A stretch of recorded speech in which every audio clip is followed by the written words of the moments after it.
15 अगस्त 2025। धन्य कुंवारी मरियम का स्वर्ग में उद्ग्रहण। पहला पाठ प्रकाशना ग्रंथ, अध्याय 11 पद संख्या 19, अध्याय 12 पद संख्याएं 1 से 6 और 10। स्वर्ग में ईश्वर का मंदिर खुल गया और मंदिर में विधान की मंजूषा दिखाई पड़ी। आकाश में एक महान चिन्ह दिखाई दिया।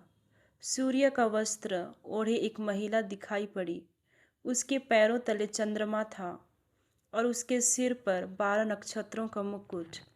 वह गर्भवती थी और प्रसव वेदना से पीड़ित होकर चिल्लाती थी। तब आकाश में एक अन्य चिन्ह दिखाई पड़ा, लाल रंग का एक बहुत बड़ा पंखदार सांप। उसके 7 सिर थे, 10 सींग थे और हर एक सिर पर एक मुकुट था। उसकी पूंछ ने आकाश के 1/3 तारे बुहार कर पृथ्वी पर फेंक दिए। वह पंखदार सांप प्रसव पीड़ित महिला के सामने खड़ा रहा, जिससे वह नवजात शिशु को निगल जाए। उस महिला ने एक पुत्र प्रसव किया, जो लोहदंड से सब राष्ट्रों पर शासन करेगा। किसी ने उस शिशु को उठाकर उसे ईश्वर और उसके सिंहासन तक पहुंचा दिया और महिला मरुभूमि की ओर भाग गई, जहां ईश्वर उसके लिए आश्रय तैयार किया था। मैंने स्वर्ग में किसी को उच्च स्वर से यह कहते सुना, अब हमारे ईश्वर की विजय, सामर्थ्य तथा राजत्व और उसके महिम मसीह का अधिकार प्रकट हुआ है। प्रभु की वाणी। दूसरा पाठ कुरिन्थियों के नाम संत पौलुस का पहला पत्र, अध्याय 15 पद संख्याएं 20 से 26। मसीह सचमुच मृतकों में से जी उठे हैं। जो लोग मृत्यु में सो गए हैं, उनमें से वह सबसे पहले जी उठे हैं। चूँकि मृत्यु मनुष्य द्वारा आई थी, इसलिए मनुष्य द्वारा ही मृतकों का पुनरुत्थान हुआ है। जिस तरह सब मनुष्य आदम में मर जाते हैं, उसी तरह सब मसीह में जीवित कर दिए जाएंगे। सब अपने क्रम के अनुसार, सबसे पहले मसीह और बाद में उनके पुनरागमन के समय वे जो मसीह के बन गए हैं। जब मसीह बुराई की सब शक्तियों को नष्ट करने के बाद अपना राज्य पिता परमेश्वर को सौंप देंगे, तब अंत आ जाएगा, क्योंकि वह तब तक राज्य करेंगे जब तक वह अपने सब शत्रुओं को अपने पैरों तले न डाल दे। प्रभु की वाणी। संत लूकस के अनुसार पवित्र सुसमाचार, अध्याय 1 पद संख्याएं 39 से 56। मरियम पहाड़ी प्रदेश में यूदा के एक नगर के लिए शीघ्रता से चल पड़ी। उसने जकरियस के घर में प्रवेश कर एलिजाबेथ का अभिवादन किया। ज्यों ही एलिजाबेथ ने मरियम का अभिवादन सुना, बच्चा उसके गर्भ में उछल पड़ा और एलिजाबेथ पवित्र आत्मा से परिपूर्ण हो गई। वह ऊंचे स्वर से बोल उठी, आप नारियों में धन्य है और धन्य है आपके गर्भ का फल।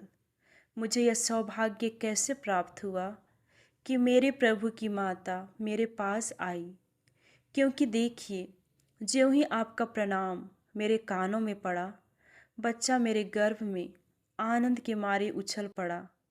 और धन्य है आप जिन्होंने यह विश्वास किया कि प्रभु ने आपसे जो कहा वह पूरा हो जाए। तब मरियम बोल उठी, मेरी आत्मा प्रभु का गुणगान करती है।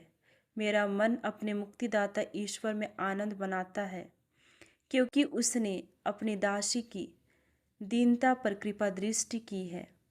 अब से सब पीढ़ियाँ मुझे धन्य कहेंगी, क्योंकि सर्वशक्तिमान ने मेरे लिए महान कार्य किए हैं।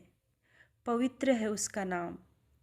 उसकी कृपा अपने श्रद्धालु भक्तों पर पीढ़ी दर पीढ़ी बनी रहती है। उसने अपना बाहुबल प्रदर्शित किया है। उसने घमंडियों को तितर बितर कर दिया है। उसने शक्तिशालियों को उनके आसनों से गिरा दिया है और दीनों को महान बना दिया है। उसने दरिद्रों को संपन्न किया और धनियों को खाली हाथ लौटा दिया है। इब्राहिम और उसके वंश के प्रति अपनी चिरस्थायी दया को स्मरण कर उसने हमारे पूर्वजों के प्रति अपनी प्रतिज्ञा के अनुसार अपने दास इस्राएल की सुध ली है। लगभग 3 महीने एलिजाबेथ के साथ रहकर मरियम अपने घर लौट गई। प्रभु का पवित्र सुसमाचार। मनन चिंतन। पवित्र बाइबल में कई ऐसी घटनाएं हैं जहां लोगों ने प्रभु की दया और उसके महान कार्यों का अनुभव किया, या फिर ऐसी घटनाएं जहां वे प्रभु की करुणा और दया को बड़ी उत्सुकता से अनुभव करना चाहते थे। ऐसे अवसर पर लोग अक्सर अपने हृदय के भावों को प्रभु के समक्ष उड़ेल देते थे। वे अपनी भावनाओं को गीत या इसी तरह के अन्य माध्यमों के द्वारा व्यक्त करते थे।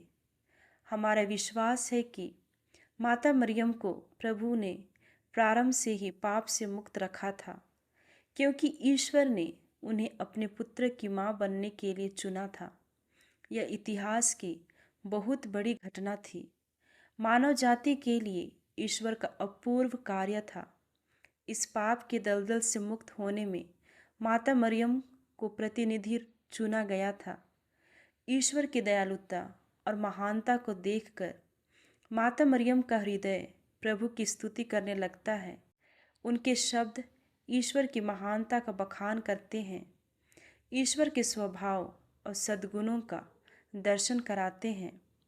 ईश्वर दरिद्रों और दीन दुखियों की पुकार सुनता है।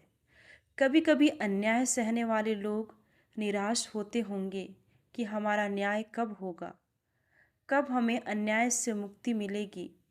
माता मरियम हमें यह भरोसा दिलाती है कि ईश्वर निष्क्रिय नहीं बल्कि लोगों को बचाने में सक्रिय है।